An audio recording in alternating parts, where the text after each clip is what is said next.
Moi, eli nyt haluaisin vain kertoa teille kaikille, jotka ihanat tilaatte minua vittu jee, että mä en tee enää videoita.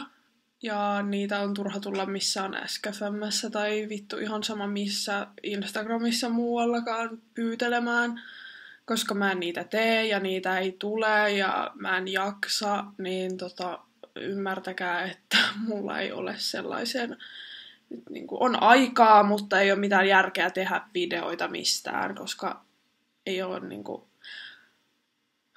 on aiheita ja paljon sanottavaa, mutta mä sanon asiani toisin ja se ei ole mun juttu, niin kuin varmaan monet muut on huomannut, että ei ole mun juttu puhua kameran edessä.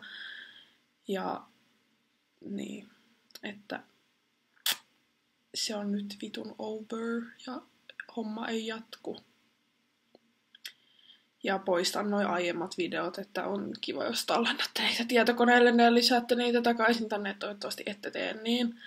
Että pyydän kunnioitusta tässä asiassa, koska mä en halua jatkaa. Joten kiitos kuitenkin, että olette tilanneet. Ja blogin puolelle saattaa ehkä joskus vielä tulla jotain, mutta siitäkään ei ole mitään täyttä varmuutta, joten älkää kyselkö tai mitään, että se sitten alkaa, jos se alkaa. Ja mä laitan siitä linkkiä kaikkialle mun internetsivuille. Ja sori tosiaan, että en kuvannut tätä nyt kameralla, vaan tällä mun ihanalla web-kameralla, niin kiitos, hei!